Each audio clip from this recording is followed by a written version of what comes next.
So இப்போ operating system third BCA கிளாஸஸில் நம்ம ஆப்ரேட்டிங் சிஸ்டம் பார்த்துட்ருக்கோம்.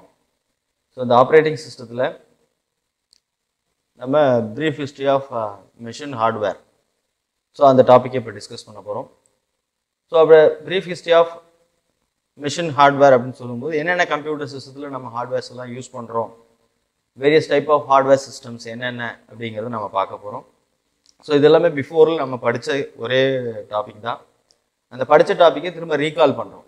ஸோ கம்ப்யூட்டரோட ஜென்ரேஷன்ஸ், எப்படி கம்ப்யூட்டர் வந்து படிநிலையில் வளர்ச்சி ஒவ்வொரு ஆண்டும் எப்படி வளர்ச்சி அடைஞ்சிது, எப்படி கம்ப்யூட்டரோட க்ரோத் இருந்தது, என்னென்ன மாதிரி ஹார்ட்வேர் சிஸ்டம்ஸை நம்ம யூஸ் பண்ணோம் அப்படிங்கிறத பற்றி தான் ஒரு ப்ரீஃப் ஹிஸ்ட்ரியாக கொடுத்துருக்குறாங்க. ஸோ அதில் சொல்லும்போது ஹார்ட்வேர் அப்படின்னு சொல்லும்போது நம்ம ஹார்ட்வேரில் இன்றைக்கி நம்ம லேட்டஸ்ட் ட்ரெண்டில் நம்ம யூஸ் பண்ணிகிட்டு இருக்கக்கூடிய ஹார்ட்வேர் டெக்னாலஜிஸ் எல்லாமே ரொம்ப ஹை. நம்ம கம்ப்யூட்டர் வந்து இனிஷியலில் நம்ம எப்போ இன்வென்ஷன் பண்ணமோ கண்டுபிடிச்சோமோ அந்த காலகட்டத்தில் என்ன பர்பஸ்க்காக கம்ப்யூட்டரை நம்ம கண்டுபிடிச்சோம் அப்படின்னா only for mathematical calculations. So mathematical கால்குலேஷனுக்காக மட்டும்தான் கம்ப்யூட்டர் கண்டுபிடிக்கப்பட்டது. அதை தாண்டி இன்றைக்கி அதோட க்ரோத் அப்படின்னு நம்ம பார்க்கும்போது பார்த்தீங்க அப்படின்னா இன்றைக்கி 2020 நம்ம சொல்லவே முடியாது. ஸோ அந்தளவுக்கு ஒரு மேஜர் ரோல் ப்ளே பண்ணுது ஒரு ஹியூமனோட லைஃப்பில். ஸோ அப்படி பார்க்கும்போது அந்த ஹார்ட்வேர் அப்படிங்கிறது நம்ம ஏற்கனவே கிளாஸஸில் பார்த்துருக்கோம். ஃபிசிக்கல் காம்போனன்ட் அப்படின்னு சொல்லுவோம். எதெல்லாம் நம்ம கண்ணால் பார்த்து தொட்டு உணரக்கூடிய பொருளாக இருக்குதோ அதெல்லாம் ஹார்ட்வேர் அப்படின்னு சொல்லுவோம். அதாவது வன்பொருள் அப்படின்னு சொல்லுவோம். அந்த வன்பொருளை பற்றி தான் நம்ம பார்க்க போகிறோம். என்ன மாதிரி இருக்குது அப்படின்னா, it is a physical machine and electronic components. Physical மிஷின்னு சொல்லலாம். அப்படி இல்லை அப்படின்னா it's electronic components. Electronic components எல்லாத்தையுமே நம்ம ஹார்ட்வேர் அப்படின்னு சொல்லுவோம். ஸோ அப்படி சொல்லும்போது ஒரு கம்ப்யூட்டர் சிஸ்டம் அப்படின்னு சொன்னால் நம்ம அதை எப்படி கிளாஸிஃபை பண்ணுறோம், ஒரு கம்ப்யூட்டர்னா என்ன அப்படின்னு பார்த்தீங்கன்னா central process unit, keyboard, mouse, monitor, CPU, இந்த மாதிரி நம்ம வேரியஸ் காம்போனன்ட்ஸ் சொல்லலாம்.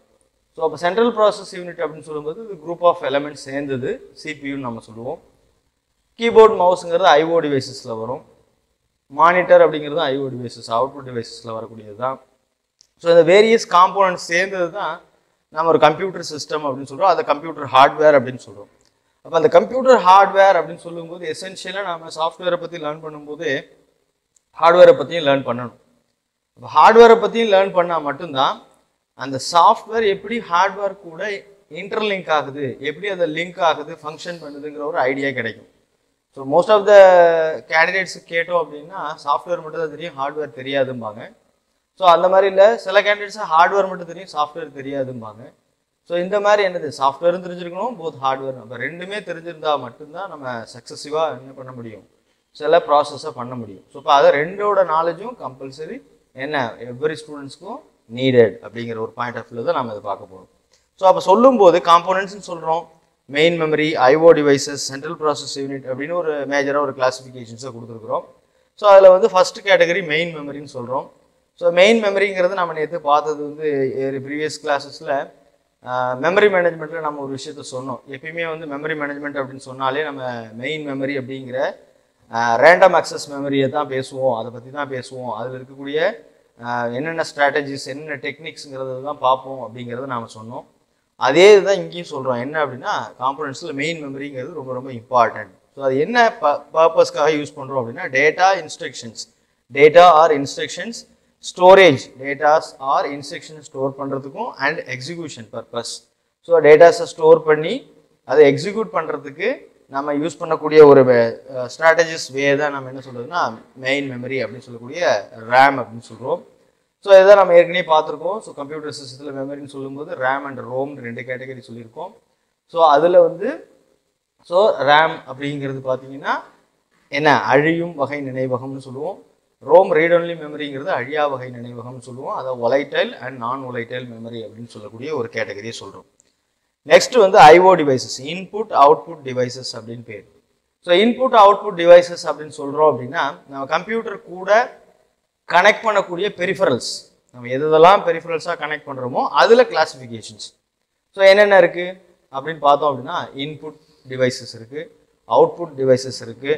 ஸோ இந்த மாதிரி நிறைய வேரியஸ் நெட்வொர்க்கிங் டிவைசஸ் இருக்குது, வேரிய டைப் ஆஃப் டிவைசஸ் நம்ம கனெக்ட் பண்ணுறோம்.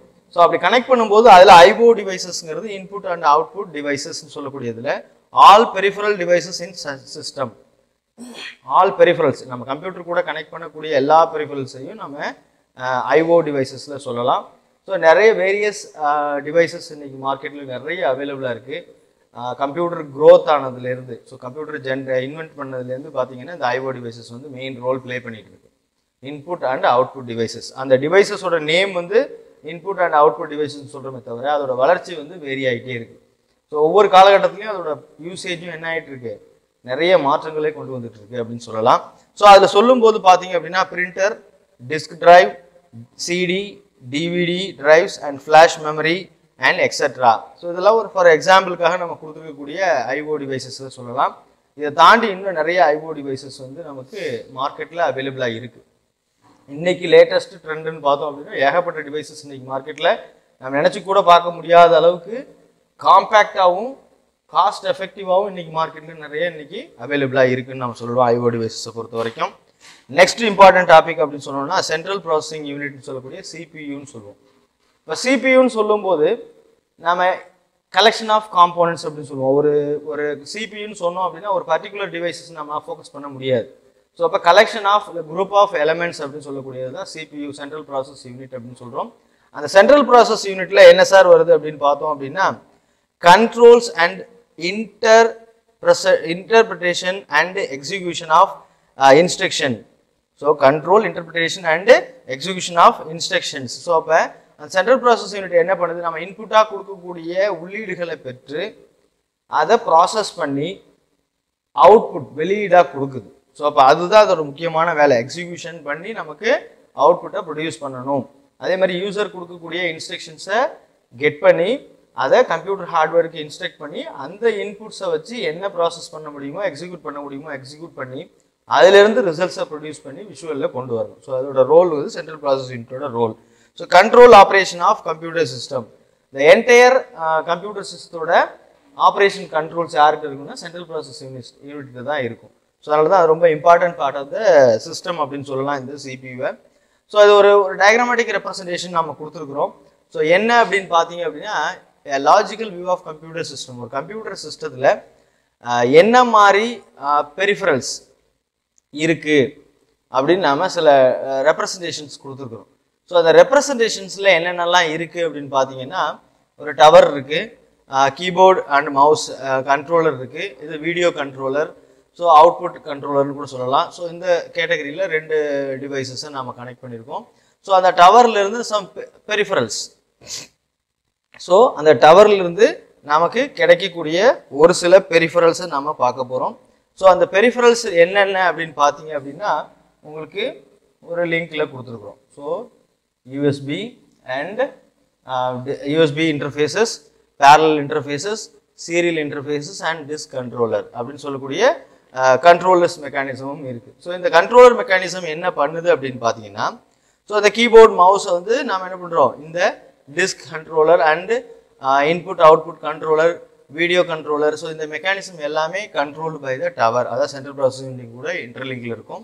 ஸோ இதில் ஒன்று என்ன மானிட்டர் இருக்குது, ஸோ அவுட்புட்டை ஷோ பண்ணுறதுக்கு, இன்புட்டை கெட் பண்ணுறதுக்கு கீபோர்ட் அண்ட் மவுசஸ் இருக்குது. இது எல்லாத்தையும் ப்ராசஸ் பண்ணி ஒவ்வொன்றும் எங்கெங்கே ஸ்டோர் பண்ணணும். இப்போ டேட்டாஸை நம்ம ஸ்டோர் பண்ணி வைக்கிறது மெமரி அப்படின்னு சொன்னால் அது என்ன மாதிரி மெமரி, என்ன மாதிரி டிஸ்க் டிரைவில் வைக்க போகிறோம், ஸோ அது டிஸ்க் கண்ட்ரோலர் ரோல் பண்ணும். அடுத்தது சீரியல் இன்டர்ஃபேஸஸ் ஆஃப் மோடம்னு சொல்லலாம், இதை மோடம்னு சொல்லுவோம். ஸோ அப்போ சீரியல் இன்டர்ஃபேஸஸில் நம்ம எதை கனெக்ட் பண்ண போகிறோம்.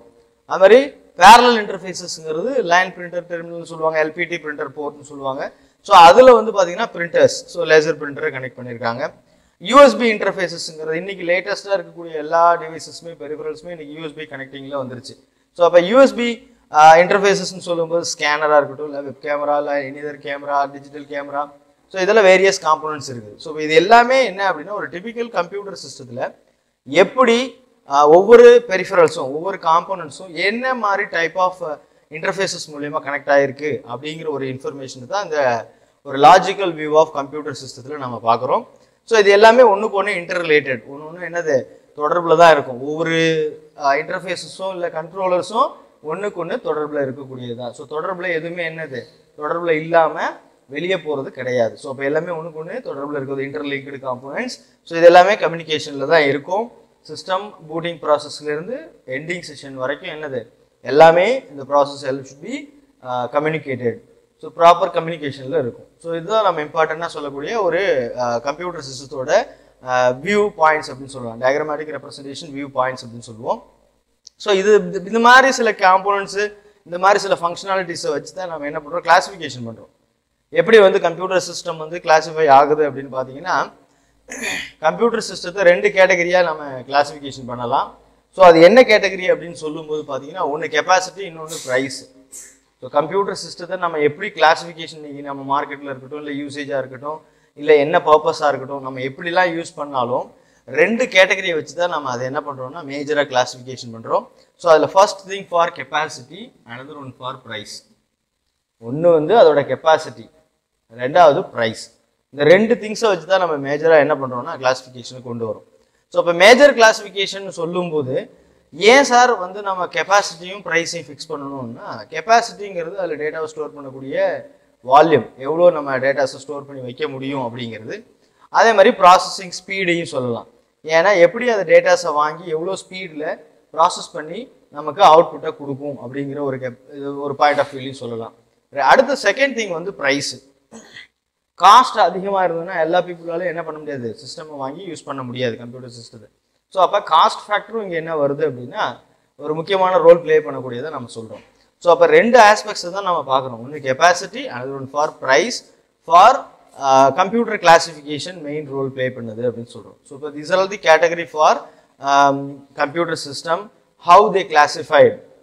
த major thing for first one is capacity, another one for price. These 2 components are main role or major role playing for the computer classification category. So சொல்லலாம். Next இந்த view of system நம்ம பார்த்தோம். அதே மாதிரி hardware, physical hardware நம்ம பார்த்தோம். So இப்போ நம்ம இன்னைக்கு ஒரு 10 வருஷத்துக்கு முன்னாடி 20 வருஷத்துக்கு முன்னாடி நான் சில கம்ப்யூட்டர் பெரிஃபரல்ஸை நம்ம பர்ச்சேஸ் பண்ணியிருக்கலாம். அதோட யூசேஜ் ரொம்ப கம்மியாக இருக்கலாம், இல்லை அதோட ஸ்டோரேஜ் ரொம்ப கம்மியாக இருக்கலாம், பட் காஸ்ட் ஹையாக இருந்திருக்கும். ஆனால் இன்னைக்கு storage huge, performance huge, price low அப்படின்னு நிறைய வந்துருச்சு மார்க்கெட்டில். ஸோ அப்படி கம்பேர் பண்ணி பார்க்கும்போது அதோட க்ரோத் வந்து என்ன ஆகிட்டு இருக்கு, very fast growing technology, very fast updated technology அப்படின்னு நம்ம சொல்லலாம். ஸோ அப்போ டே டு டே லைஃப்பில் every thing should be change. So அப்போ என்னமே என்னது, every moment and each and every moment everything should be changed அப்படின்னு சொல்றோம். ஸோ அப்போ என்னது, ஃபாஸ்ட் க்ரோ ஆகிட்டே இருக்கு. ஸோ அப்போ நாம என்ன பண்ணணும், we can update it fast, very very fastly we can update it latest technology and booming technologies. So அது எவ்ரி ஸ்டூடெண்ட்ஸ் வந்து என்ன பண்ணணும், முக்கியமாக மைண்ட் செட் பண்ணக்கூடிய ஒரு major role. Technology should be changing one. So அப்போ சேஞ்ச் ஆகிட்டு இருக்கும்போது we can or we have updated immediately. So update பண்ணியே ஆகணும். ஸோ அப்டேட் பண்ணலை அப்படின்னா you are in out of date அப்படிங்கிற ஒரு ஃபீல்டுக்கு நம்ம போயிடுவோம். ஸோ ட்ரெண்டுக்கு மாறக்கூடிய சூழ்நிலை வரலாம். ஸோ அதனால் இந்த கிளாஸிஃபிகேஷன் சொல்லும்போது நம்ம அதை கெப்பாசிட்டி அண்ட் ப்ரைஸ்ன்னு சொல்லிட்டோம். ஸோ எப்படி அதை கிளாஸிஃபை பண்ணி வச்சிருக்கிறாங்க அப்படின்னு பார்த்தோம் அப்படின்னா, ஃபர்ஸ்ட் கேட்டகரி மெயின் ஃப்ரேம் கம்ப்யூட்டர்ஸ்னு சொல்கிறோம். ஸோ மெயின் ஃப்ரேம் இது வந்து நம்ம கிளாஸிஃபிகேஷன் ஆஃப் கம்ப்யூட்டர்ஸ்லேயும் நிறைய பார்த்துருப்போம். Main frame computer, mini computer, micro computer, super computers. So various டைப்பில் நம்ம அந்த கிளாஸிஃபிகேஷன்ஸை பார்த்துருக்குறோம். அதில் பார்த்தீங்கன்னா மெயின் ஃப்ரேம் கம்ப்யூட்டர்ஸ்னு சொல்கிறது ஒரு கேட்டகரி. ஸோ லார்ஜ் மிஷின்ஸ், ரொம்ப பெரிய மிஷினாக இருக்கும். ஸோ அதே மாதிரி பார்த்தீங்கன்னா physical size and internal memory capacity வந்து இதில் எப்படி நம்ம இது பண்ண முடியும் அப்படின்னா ரொம்ப காம்பேக்ட் அண்டு வெரி ஹியூஜ் ஏரியாவில் நம்ம லொக்கேட் பண்ணலாம். So physical size and internal main memory capacity வச்சு நம்ம அதை மெயின் ஃப்ரேம் கம்ப்யூட்டர்ஸ்னு சொல்கிறோம். Applications limited to large computer system. அப்ளிகேஷன்ஸுங்கிறது லிமிடெட் யூசேஜ் தான் நம்மளால என்ன பண்ண முடியும், இந்த மெயின் ஃப்ரேம் கம்ப்யூட்டர்ஸில் யூஸ் பண்ண முடியும். சில இடங்களில் இது பர்டிகுலர் வெண்டார்ஸ் மட்டும்தான் என்ன பண்ணுறாங்கன்னா இதை ப்ராசஸ் பண்ணுறாங்க. ஸோ நிறைய பேர் வந்து இந்த மெயின் ஃப்ரேம் கம்ப்யூட்டர்ஸ் வந்து IBM பண்ணுறாங்க. ஸோ அந்த மாதிரி ஒரு சில மேனுஃபேக்சரர்ஸ் வந்து இந்த மெயின் ஃப்ரேம் கம்ப்யூட்டர்ஸை டிசைன் பண்ணுறாங்க. ஸோ நெக்ஸ்ட் பார்க்கக்கூடியது மினி கம்ப்யூட்டர்ஸ்னு சொல்கிறோம். டெவலப்டு ஃபார் ஸ்மாலர் இன்ஸ்டிடியூஷன்ஸ்க்காக மினி கம்ப்யூட்டர்ஸை டெவலப் பண்ணுறாங்க. ஸோ அதோட என்ன மெத்தட்னு பார்த்தீங்க அப்படின்னா, கம்பேர்ட் டு மெயின் ஃப்ரேம் கம்ப்யூட்டர்ஸை கம்பேர் பண்ணும்போது size is smaller and memory capacity is cheaper. So memory capacity அப்படிங்கிறது நமக்கு ரொம்ப சீப்பஸ்ட் மெமரி கெப்பாசிட்டி. அதே மாதிரி பார்த்தீங்கன்னா யூசேஜுங்கிறது ரொம்ப very very cheaper than compared to the mainframe கம்ப்யூட்டர்ஸ்னு சொல்கிறோம். அண்ட் சூப்பர் கம்ப்யூட்டர்ஸை நெக்ஸ்ட்டு கேட்டகரியில் வரக்கூடிய ஒரு கம்ப்யூட்டர். ஸோ மேசிவ் மிஷின்ஸ்னு சொல்லலாம். ஸோ இது வந்து ரொம்ப ஃபாஸ்டஸ்ட் கம்ப்யூட்டர்ஸ். அப்படி சூப்பர் கம்ப்யூட்டர்ஸ்னு சொன்னால் இன்றைக்கி வேர்ல்டுலேயே சூப்பர் கம்ப்யூட்டர் அப்படிங்கிறது ஒரு பெரிய விஷயம். ஸோ ஒவ்வொரு கண்ட்ரியும் எத்தனை சூப்பர் கம்ப்யூட்டர் அப்படின்னு வச்சிருக்கிறாங்க அப்படிங்கிறத பொறுத்து தான் அதோட IT information technology and computer ஃபீல்டோட பாசிட்டிவ் அப்படின்னு சொல்லலாம். அதே மாதிரி பவர் அப்படிங்கிறது நம்ம சொல்லலாம். எவ்வளோ சூப்பர் கம்ப்யூட்டர்ஸ் இருக்குது அப்படிங்கிற ஒரு கண்ட்ரியில் இருக்குங்கிறத பொறுத்து அதோட நெட்வொர்க்கிங் செக்டாராக இருக்கட்டும், இல்லை கம்ப்யூட்டர் டெக்னாலஜி க்ரோத்தாக இருக்கட்டும், ஸோ இது எல்லாமே அந்த இன்ஃப்ராஸ்ட்ரக்சர்ஸ் எல்லாமே எப்படி இருக்குங்கிறத டிசைன் பண்ணுறதுக்கு இந்த சூப்பர் கம்ப்யூட்டர்ஸ் ரொம்ப ரொம்ப ரோல் ப்ளே பண்ணுது. ஸோ மேசிவ் மிஷின் சொல்கிறோம். Developed for military operations and weather forecasting technology. So military purpose and weather forecasting டெக்னாலஜிஸ்க்காக நாம் சூப்பர் கம்ப்யூட்டர்ஸை இன்ன வரைக்கும் யூஸ் பண்ணிகிட்டு இருக்கோம். இதுக்கு பிறகு இன்னோவேட்டிவாக நிறைய சூப்பர் கம்ப்யூட்டர்ஸை நிறைய கண்ட்ரிஸ் வந்து ரிசர்ச் பண்ணிகிட்டு இருக்காங்க. ஸோ அது மாதிரி சயின்டிஃபிக் ரிசர்ச்சுக்காகவும் இந்த சூப்பர் கம்ப்யூட்டர்ஸை நம்ம ப்ராசஸிங் பண்ணுறோம். ஸோ அடுத்தது customer support and product development ஏரியாஸ்லேயும் நம்ம என்ன பண்ணுறோம்னா சூப்பர் கம்ப்யூட்டர்ஸை இன்றைக்கி நிறைய இடங்களில் இம்ப்ளிமெண்ட் பண்ணிகிட்டு இருக்கோம். சூப்பர் கம்ப்யூட்டர்ஸ் வந்து அந்த மாதிரி டிசைன் பண்ணும்போது இன்றைக்கி லேட்டஸ்ட்டு இன்றைக்கி ஃபாஸ்ட் க்ரோயிங் டெக்னாலஜின்னு சொன்னோம்னா ஆர்டிஃபிஷியல் இன்டெலிஜென்ஸோட ஹெல்ப்பில் என்ன பண்ணுறாங்க, வேரியஸ் சூப்பர் கம்ப்யூட்டர்ஸ் இன்றைக்கி நிறைய கண்ட்ரிஸ் வந்து டெஸ்ட் பண்ணிகிட்டு இருக்காங்க. என்னென்ன பர்பஸ்க்கு நம்ம சூப்பர் கம்ப்யூட்டர்ஸ் யூட்டிலைஸ் பண்ணலாம், எப்படி வந்து அதை எஃபெக்டிவாக யூட்டிலைஸ் பண்ண முடியும். காம்ப்ளிகேட்டட் காம்ப்ளிகேட்டடாக இருக்கக்கூடிய ப்ராப்ளம்ஸை நம்மளால் என்ன பண்ண முடியாது, சால்வ் பண்ண முடியாதுங்கிறதுனால we can ask to help for super computers. Super computers என்ன பண்ணுது, காம்ப்ளிகேட்டட் ப்ராப்ளத்துக்கு சொல்யூஷன்ஸை ஈஸியாக ஃபைண்ட் பண்ணி நமக்கு கொடுக்குது. ஸோ அதனால் நம்ம அந்த கம்ப்யூட்டர் கிளாசிஃபிகேஷன்ஸில் நம்ம என்ன பண்ணுறோம், சூப்பர் கம்ப்யூட்டர்ஸுங்கிறது ஒரு major role playing position for supercomputers அப்படின்னு சொல்கிறோம். ஸோ அதனால தான் நம்ம சொல்லக்கூடிய இந்த கிளாசிஃபிகேஷன் ஆஃப் கம்ப்யூட்டர்ஸில் அடுத்து இன்னும் சில டாபிக்ஸ் நம்ம டிஸ்கஸ் பண்ண போகிறோம். ஸோ அடுத்தது என்னங்கிறத நம்ம பார்ப்போம். ஓகே, கம்ப்யூட்டரோட கிளாஸிஃபிகேஷன் பார்த்துட்டு இருக்கோம். ஸோ கம்ப்யூட்டரோட கிளாஸிஃபிகேஷன்ஸில் super computer, mini computers. So இந்த கிளாஸிஃபிகேஷனுக்கு அடுத்தது பார்த்திங்கன்னா மைக்ரோ கம்ப்யூட்டர்ஸ்னு சொல்கிறது. So micro computers developed for a single user in late 1970s develop பண்ணுறாங்க. ஸோ 1970s டெவலப் பண்ணும்போது என்னதுன்னா சிங்கிள் யூசர் மட்டும்தான் அதை யூஸ் பண்ண முடியும். ஸோ சிங்கிள் யூசர் ப்ராசஸிங் மெத்தட்ஸில் தான் அதை இன்ஸ்ட்ரக்ட் பண்ணி ரெடி பண்ணுறாங்க. ஸோ அதுதான் நம்ம மைக்ரோ கம்ப்யூட்டர்ஸுங்கிறது. Very little memory. ஸோ அதோட கெப்பாசிட்டின்னு பார்த்திங்க அப்படின்னா very little amount of storage capacity அப்படின்னு சொல்கிறது அந்த மைக்ரோ கம்ப்யூட்டரோட டிஸ்கிரிப்ஷனில் நம்ம சொல்கிறது. நெக்ஸ்ட்டு ஒர்க் ஸ்டேஷன்ஸ் சொல்கிறோம். ஸோ ஒர்க் ஸ்டேஷன்ஸ் அப்படிங்கிறது பார்த்திங்கன்னா most powerful micro computers. So most powerful micro கம்ப்யூட்டர்ஸ்னு சொல்கிறோம். ஸோ ஆனால் very little amount of memory ஸ்பேஸ்ன்னு சொல்லியிருக்கோம் முன்னாடியே. ஸோ அப்போ மோஸ்ட் பவர்ஃபுல் மைக்ரோ கம்ப்யூட்டர்ஸ் அப்படின்னு சொல்லும்போது பார்த்திங்கன்னா ஒர்க் ஸ்டேஷன்ஸுங்கிறது வந்து நிறைய group of client and server நோடை வந்து கம்யூனிகேட் பண்ணக்கூடிய ஒரு மேஜர் ரோல் ப்ளே பண்ணக்கூடிய ஒரு ஒர்க் ஸ்டேஷன் மெத்தட்ஸ் தான் சொல்கிறோம். So developed for commercial and educational and government purpose. So இந்த ஒர்க் ஸ்டேஷன்ஸில் என்னென்னலாம் எங்கெங்கெல்லாம் யூஸ் ஆகுது அப்படின்னு பார்த்திங்க அப்படின்னா கமர்ஷியல் பர்பஸ்க்கு யூஸ் பண்ணுறாங்க, அதே மாதிரி educational purpose and government purpose. So இந்த 3 பிளேசஸ்லேயே நம்ம இந்த ஒர்க் ஸ்டேஷன்ஸை நம்ம யூஸ் பண்ணுறோம். அடுத்தது மேஜர் ரோல் அப்படின்னா கேட் டிசைனிங் அப்படின்னு சொல்லிட்டு கம்ப்யூட்டர் எய்டட் டிசைனிங் அப்படிங்கிற இன்ஜினியரிங் டிபார்ட்மெண்ட்லேயும் நம்ம இந்த ஒர்க் ஸ்டேஷன்ஸில் யூஸ் பண்ணக்கூடிய மைக்ரோ கம்ப்யூட்டர்ஸ் தான் நம்ம யூஸ் பண்ணுறோம். Most powerful CPU, large main memory, high resolution graphics display. So இதில் என்ன இருக்குது அப்படின்னா மோஸ்ட் பவர்ஃபுல் CPUன்னு சொல்கிறாங்க. அதே மாதிரி லார்ஜ் மெயின் மெமரியோட கெப்பாசிட்டிங்கிறது வெரி லார்ஜ். அதே மாதிரி ஹை ரெசல்யூஷன் கிராஃபிக்ஸ் டிஸ்பிளேஸை இதை ஹேண்டில் பண்ண முடியுங்கிறாங்க. ஏன்னா ஒர்க் ஸ்டேஷன் அப்படிங்கும்போது நிறைய கிளைண்ட் அண்ட் சர்வர் கம்யூனிகேட் பண்ணும். ஸோ அப்போ அந்த நிறைய கிளைண்ட் அண்ட் சர்வர் கம்யூனிகேட் பண்ணும்போது அதை ஹேண்டில் பண்ணுறதுக்கான பேண்ட்வித் சப்போர்ட் வந்து நமக்கு சிஸ்டமோட கெப்பாசிட்டியில் இன்க்ரீஸாக இருந்தால் மட்டும்தான் சப்போர்ட் பண்ண முடியும். அப்போ கம்மியாக இருக்கும்போது நம்மளால் என்ன பண்ண முடியாது, கம்யூனிகேட் பண்ண முடியாது. ஸோ அப்போ என்ன நடக்குது அப்படின்னா நீங்கள் ஒரு இண்டிவிஜுவல் சிஸ்டமாக எடுத்துக்கிட்டோன்னா அதோட பர்ஃபார்மன்ஸ்னு பார்க்கும்போது ரொம்ப ஹையாக இருக்கும். அதை வந்து நெட்வொர்க்கில் லிங்க் பண்ணும்போது அதோட பர்ஃபார்மன்ஸ் வந்து கண்டிப்பாக ரெடியூஸ் ஆகும். ஸோ அந்த மாதிரி என்ன ஆகக்கூடாது, ஒரு மைக்ரோ கம்ப்யூட்டர்ஸ் வந்து நெட்வொர்க்கில் லிங்க் ஆகும்போது கண்டிப்பாக என்ன பண்ணக்கூடாதுன்னா ஸ்பீடு ஸ்லோ ஆகக்கூடாது, பர்ஃபார்மன்ஸ் டிலே ஆகக்கூடாது. ஸோ இந்த வேரியஸ் திங்ஸ் எல்லாம் நம்ம ஆஸ்பெக்ட்ஸ்லாம் என்ன பண்ணணும்னா மைண்ட் செட் பண்ணி தான் என்ன பண்ணணும், இதை டிசைன் பண்ணுவாங்க. ஸோ அப்போ commercial purpose, educational and government பர்பஸ்ன்னு சொல்லும்போது ஒரு பர்டிகுலர் பர்சன் ஒரு பர்டிகுலர் சிஸ்டத்தை மட்டும் யூஸ் பண்ண போகிறது கிடையாது. ஸோ அப்போ இது எல்லாமே வந்து ஹியூஜ் கம்யூனிகேஷன் ப்ராசஸ். கமர்ஷியல் அப்படிங்கிறது நம்ம பிஸ்னஸ் பர்பஸில் சொல்கிறோம். அதேமாதிரி எஜுகேஷனல் செக்டார்ஸ்னு சொல்லும்போது நம்ம ஒரு கம்ப்யூட்டருக்கு மட்டுமே ஃபங்க்ஷன் பண்ணணும்னு சொல்ல முடியாது. ஸோ வேரியஸ் யூனிவர்சிட்டிஸ் இருக்குது, வேரியஸ் காலேஜஸ் இருக்குது, வேரியஸ் ஸ்கூல்ஸ் இருக்குது, கவர்மெண்ட் டிபார்ட்மெண்ட்ஸ் இருக்குது. ஸோ இது எல்லாமே நெட்வொர்க்கில் இன்டர் கனெக்ட் பண்ணியிருப்பாங்க.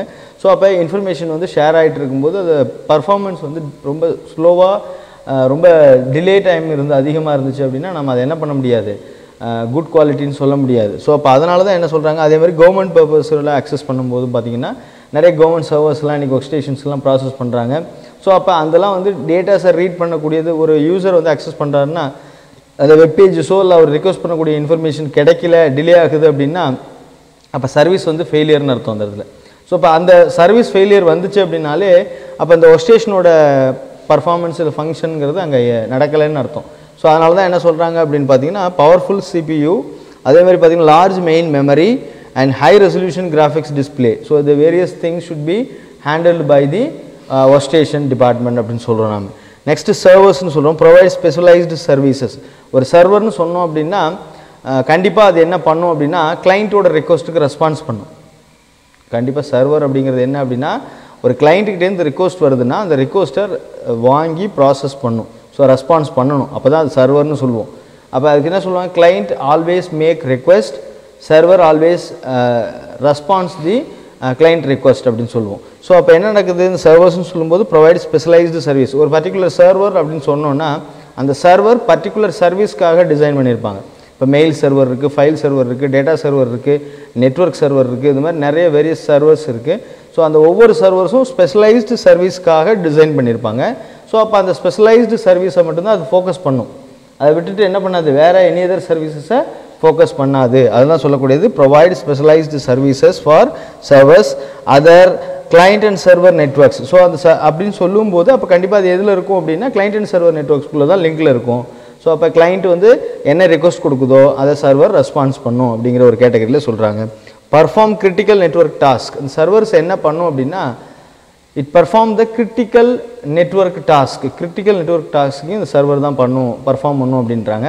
அதே மாதிரி ஒரு கிளைண்ட்டுக்கு என்னென்னலாம் பர்மிஷன்ஸ் கொடுக்கலாம், அதே மாதிரி கிளைண்ட்டை கண்ட்ரோல் பண்ணுறதுக்கான ஆக்டிவிட்டீஸ் எல்லாமே இந்த சர்வர்ஸ்கிட்ட தான் இருக்கும். ஸோ அப்போ சர்வர் தான் வந்து என்னென்னா இந்த கிளைண்ட்டு கண்ட்ரோல் பண்ணக்கூடிய ரிமைனிங் ஆப்ரேஷன்ஸ் இல்லை ஒரு செக்யூரிட்டி த்ரெட்ஸ் ஏதாவது வருதுனாலும் அதை ஃபில்டர் பண்ணுறது எல்லாமே இந்த சர்வர்ஸில் தான் அதுக்கான ப்ரொவிஷன்ஸ் எல்லாமே இருக்கும். அப்போ கிளைண்ட் வந்து என்னது, controlled by the servers. Client எல்லாமே எதில் கண்ட்ரோலாக இருக்கும், சர்வர் தான் அந்த கிளைண்ட்ஸை கண்ட்ரோலாக வச்சுருக்கும். ஸோ அதுதான் சொல்லக்கூடியது என்னென்னா சர்வர்ஸ் அப்படின்னு சொல்லும்போது ப்ரொவைட் ஸ்பெஷலைஸ்டு சர்வீசஸ்ன்னு சொல்லுவோம். பர்டிகுலர் சர்வீசஸ்க்காக டிசைன் பண்ணியிருப்பாங்க இந்த சர்வர்ஸை. அதே மாதிரி other client and networks, client and server நெட்வொர்க்ஸில் லிங்கில் இருக்கும். அதே மாதிரி பார்த்திங்கன்னா perform critical network tasks. So இப்போ நெட்வொர்க் டாஸ்க் கிரிட்டிக்கலான இருக்கக்கூடிய டாஸ்க்கை இது சர்வர்ஸ் என்ன பண்ணும், ஹேண்டில் பண்ணும் அப்படின்றாங்க. ஸோ இதில் என்ன நடக்கும், அட்வான்ஸ்டு டெக்னாலஜி, கம்ப்யூட்டர் டெக்னாலஜியில் என்னென்ன அட்வான்ஸ்டு டெக்னாலஜிஸ்லாம் இருக்குது அப்படிங்கிறது நம்ம சில ஸ்பெஷலைஸ்டு மெத்தட்ஸை நம்ம சொல்லலாம். என்னென்ன இருக்குது அப்படின்னு பார்த்தீங்கன்னா இன்றைக்கி நவடேஸ் வந்து வெரி ஃபாஸ்ட் க்ரோவிங் வேர்ல்டில் ஸோ என்னென்ன அட்வான்டேஜஸ் டெக்னாலஜிஸில் இருக்குதுன்னு பார்த்தீங்கன்னா dramatic changes. Day to day லைஃப்பில் என்ன நிறைய சேஞ்சஸ் இருக்குது அப்படின்னு பார்த்தோம் அப்படின்னா physical size, cost and memory capacity. இந்த 3 விஷயத்தை நம்ம மெயினாக பேசலாம். ஒன்று physical size of computer. Physical size of computer நீங்கள் படிச்சிருக்கலாம். ஸோ இப்போ first generation, second generation, third ஜென்ரேஷன்லாம் நம்ம கம்ப்யூட்டர்ஸை வந்து லேர்ன் பண்ணியிருப்போம். ஸோ அதை பற்றின அது க்ரோத்தை படிச்சிருப்போம். ஸோ அப்போ பார்த்திங்கன்னா ரொம்ப பெரிய அளவில் இருக்கும், ஹியூஜ் ஒரு ரூம் அளவுக்கு ஒரு கம்ப்யூட்டர் இருக்கும் நம்ம பார்த்துருக்கோம். ரொம்ப ஹீட் எனர்ஜி அதிகமாக ப்ரொடியூஸ் பண்ணணும்னு பார்த்துருக்கோம். ஸோ அப்போ அதோட சைஸ் அப்படின்னு சொல்லும்போது ஃபிசிக்கல் சைஸுங்கிறது ரொம்ப பெரிய லெவலில் இருந்தது. ஆனால் இன்றைக்கி கம்பேர் பண்ணும்போது பார்த்திங்க அப்படின்னா அதோட சைஸுங்கிறது வெரி வெரி ஸ்மாலர். ஸோ நமக்கு ரொம்ப காம்பேக்டாக இன்றைக்கி லைஃப்பில் கிடச்சிருக்கு. ஸோ அதே மாதிரி காஸ்ட், அன்றைக்கி பார்த்திங்கன்னா ஒரு கம்ப்யூட்டர் அவ்வளோ ஈஸியாக வாங்க முடியாது, ஒரு ஹியூமன் பீயிங்கால் ஒரு ஹோமில் வாங்கி வைக்க முடியாது. ஆனால் இன்றைக்கி எசென்ஷியல் டிவைசஸில் கம்ப்யூட்டரும் என்ன ஆகிடுச்சு, ஒரு பார்ட் ஆஃப் த லைஃப் அப்படின்னு சொல்லலாம் ஒரு ஹியூமன் பீயிங்கில். வீட்டுக்கு எதெல்லாம் எசென்ஷியல் திங்ஸ்ன்னு நம்ம சொல்கிறோமோ அதில் கம்ப்யூட்டரும் என்ன ஆகிடுது, இன்க்ளூடட். எப்படி TV, AC, fridge, washing machine சொல்கிறோமோ அது மாதிரி கம்ப்யூட்டரும் இப்போ எசென்ஷியல் திங்ஸ். ஸோ அந்த லிஸ்ட்டில் வந்துருச்சு. ஸோ அப்போ அதுவும் ஃபிசிக்கல் சைஸ் அண்டு காஸ்ட் ரொம்ப கம்மியானதுனால தான் என்ன பண்ணுறாங்க ஹியூமன் பீயிங்ஸை அதை பர்ச்சேஸ் பண்ண முடியுது. அதே மாதிரி பார்த்திங்கன்னா மெமரி கெப்பாசிட்டி டெவலப் பண்ணப்போ, கம்ப்யூட்டர் ஜென்ரேஷன் டெவலப் பண்ணப்போ ஸோ அதோட மெமரி கெப்பாசிட்டி அப்படிங்கிறது ரொம்ப ரொம்ப கம்மியாக இருந்தது. இன்றைக்கி வந்து பார்த்தோம் அப்படின்னா அதோட மெமரி கெப்பாசிட்டிங்கிறது ரொம்ப ஹியூஜ் லெவலில் நம்ம டேட்டாஸை ஹேண்டில் பண்ணுறதுக்கு சப்போர்ட்டிவாக நமக்கு கிடச்சிருக்கு அப்படின்னு சொல்லலாம். This are the advantages of computer technology அப்படின்னு சொல்கிறோம். ஸோ அதுக்கப்புறம் மேஜர் கிளாஸிஃபிகேஷன்ஸ் அப்படின்னு சொல்லும்போது நம்ம எதெல்லாம் கிளாஸிஃபிகேஷனாக சொல்லலாம் அப்படின்னு பார்த்தீங்க அப்படின்னா டைப் ஆஃப் ஆப்ரேட்டிங் சிஸ்டம் சொல்கிறோம். ஸோ இந்த டைப் ஆஃப் ஆப்ரேட்டிங் சிஸ்டமில் என்னென்னலாம் இருக்குது அப்படின்னு பார்த்தீங்கன்னா batch system, interactive system, real time system and hybrid system and embedded சிஸ்டம்ங்கிற ஒரு 5 கேட்டகரிஸை நம்ம சொல்கிறோம். This is a very important role of the operating system. Types of operating சிஸ்டம்ங்கிறது ரொம்ப ரொம்ப இம்பார்ட்டன்ட் டாபிக். ஸோ அந்த டாப்பிக்கில் என்னென்னலாம் இருக்குதுன்னு பார்த்தீங்கன்னா batch system, interactive system, real time system and hybrid system and embedded system. These 5 categories for type of operating system. So அப்போ type of operating சிஸ்டமில் ஃபஸ்ட்டு வந்து பேட்ச் சிஸ்டம் அப்படின்னு சொல்லும்போது input relied on punched cards or tapes. அப்போ இன்புட் வந்து எப்படி இந்த பேட்ச் சிஸ்டத்தில் நம்ம இன்புட்டை வந்து நம்ம கொடுப்போம், உள்ளீடை கொடுப்போம் அப்படின்னு பார்த்தீங்கன்னா 2 மெத்தடை சொல்கிறாங்க. ஒன்று punched card method and tape மெத்தட்னு சொல்கிறாங்க. இனிஷியலாக நம்ம டேட்டாஸை ஸ்டோர் பண்ணுறதுக்காக இனிஷியல் லெவலில் நம்ம யூஸ் பண்ணிட்டு இருந்த 2 மெக்கானிசம் தான் திரும்பவும் யூஸ் ஆகிருக்கு. ஸோ ஒன்று வந்து பஞ்ச்டு கார்டு மெத்தட்னு சொல்லுவாங்க, இன்னொன்று மேக்னெட்டிக் டேப் மெக்கானிசம். ஸோ இந்த 2 மெக்கானிசத்தை தான் நம்ம யூஸ் பண்ணுறோம். எதுக்கு அப்படின்னு பார்த்தீங்கன்னா இன்புட்டாக இந்த பேட்ச் சிஸ்டத்தில் கொடுக்கறதுக்காக நம்ம யூஸ் பண்ணுறது. அது மாதிரி எஃபிஷியன்சி மெஷர்டு இன் த்ரோபுட். ஸோ எஃபிஷியன்சி இது எப்படி கால்குலேட் பண்ணுறோம் அப்படின்னா த்ரோபுட் அப்படிங்கிற மெத்தடில் நம்ம என்ன பண்ணுறோம் இந்த பேட்ச் சிஸ்டத்தில் கால்குலேட் பண்ணுறோம்னு சொல்கிறாங்க. இது first category of the type of operating சிஸ்டத்தில் பேட்ச் சிஸ்டம்ங்கிறது ஃபஸ்ட் ரோல் ப்ளே பண்ணக்கூடியது. செகண்ட் வந்து இன்ட்ராக்டிவ் சிஸ்டம்னு சொல்கிறோம். இந்த இன்ட்ராக்டிவ் சிஸ்டம் என்ன நடக்கும் அப்படின்னு பார்த்தீங்கன்னா ஃபாஸ்ட் டர்ன் அரவுண்ட் அப்படின்னு சொல்லக்கூடியது ஃபாஸ்ட் டர்ன் அரவுண்ட் தேன் பேட்ச் சிஸ்டம் அப்படின்னு சொல்கிறோம். எப்போ இன்ட்ராக்டிவ் சிஸ்டம் எது கூட கம்பேர் பண்ணுறாங்கன்னா பேட்ச் சிஸ்டத்தை விட கொஞ்சம் பெட்டர் அப்படின்றாங்க. ஏன்னா ப்ரீவியஸாக இருக்கிற சிஸ்டத்து கூட தான் கம்பேர் பண்ண முடியும். ஏன்னா அதில் இருக்கக்கூடிய டிஸ்அட்வான்டேஜஸை இதில் என்ன பண்ணுவாங்க அட்வான்டேஜஸாக மாற்ற முடியும். ஸோ அதனால் என்ன நடக்குதுன்னு பார்த்தீங்க அப்படின்னா பேட்ச் சிஸ்டத்தை கம்பேர் பண்ணும்போது ஸோ இது fast turnaround time. So turn around time வந்து பேட்ச் சிஸ்டத்தில் ரொம்ப கம்மியாக இருக்குது. ஸோ அதை விட பெட்டர் டைம் கொஞ்சம் அதிகமாக இதில் டர்ன் அரவுண்ட் டைம் வந்து ப்ராசஸ் பண்ணும் அப்படின்னு சொல்கிறாங்க. ஸோ அதான் ஃபாஸ்டர் டர்ன் அரவுண்ட் தேன் பேட்ச் சிஸ்டம். பேட்ச் சிஸ்டத்தை கம்பேர் பண்ணும்போது ஸோ இதில் டர்ன் அரவுண்ட் டைம்ங்கிறது ரொம்ப எஃபெக்டிவாக இருக்கும் அப்படிங்கிறத சொல்கிறாங்க. Slower than the real time system. So எதை விட கம்பேர் பண்ணும்போது ஸ்லோவாக இருக்குது, இதுக்கு அடுத்து இருக்கக்கூடிய சிஸ்டத்தை கம்பேர் பண்ணுறாங்க. ஸோ அப்போ கண்டிப்பாக இந்த சிஸ்டம் வந்து இதுக்கு அடுத்ததாக இருக்கிற சிஸ்டத்தை விட ஸ்லோவாக தான் இருக்கும். ஏன் அப்படின்னா இதில் இருக்கக்கூடிய டிஸ்அட்வான்டேஜஸை காம்பன்சேட் பண்ணி தான் என்ன பண்ணியிருப்பாங்க அடுத்த சிஸ்டமை டெவலப் பண்ணியிருப்பாங்க. ஸோ அதான் சொல்கிறது slower than real time system. Real time சிஸ்டத்தை கம்பேர் பண்ணும்போது இது ஸ்லோவாக இருக்கும் அப்படின்னு சொல்கிறாங்க. Introduced to provide fast turnaround when debugging programs. எப்போ டர்ன் அரவுண்ட் டைம் வந்து ஃபாஸ்ட்டாக இருக்கும் அப்படின்னு சொன்னால் ப்ரோக்ராம்ஸை டீபக் பண்ணும்போது எரர்ஸை ஃபைன் பண்ணும்போது நம்ம இந்த இன்ட்ராக்டிவ் சிஸ்டத்தில் டர்ன் அரவுண்ட் டைம் ஃபாஸ்ட்டாக இருக்கும் அப்படின்னு சொல்கிறாங்க. அதே மாதிரி time sharing software developed for operating system. Operating சிஸ்டத்தில் டைம் ஷேரிங் சாஃப்ட்வேர் அப்படிங்கிறது இதில் டெவலப் ஆகிருக்கும். ஏன் அப்படின்னா டைம் ஷேரிங் மெத்தட்ஸ் இதில் யூஸ் பண்ணி தான் என்ன பண்ணுறாங்க இன்ட்ராக்டிவ் சிஸ்டத்தை நம்ம ப்ராசஸ் பண்ணுறாங்க. ஸோ அப்போ இந்த 4 கேட்டகரிஸும் நம்ம பார்க்கும்போது பார்த்திங்கன்னா இதெல்லாம் இன்ட்ராக்டிவ் சிஸ்டத்தோட அட்வான்டேஜஸ் அண்ட் டிஸ்அட்வான்டேஜஸ் நம்ம சொல்கிறோம். அடுத்தது ரியல் டைம் சிஸ்டம்னு சொல்கிறோம். ஸோ இப்போ ரியல் டைம் சிஸ்டத்தில் என்ன நடக்குது அப்படின்னு பார்த்தோம் அப்படின்னா ரிலையபிலிட்டி அப்படிங்கிற விஷயம் தான் இங்கே கீயாக ஆக்ட் பண்ணும். ரியல் டைம் சிஸ்டத்தில் ரிலையபிலிட்டி அப்படிங்கிறது தான் இங்கே கீ மெக்கானிசமாக ரோல் ப்ளே பண்ணும்.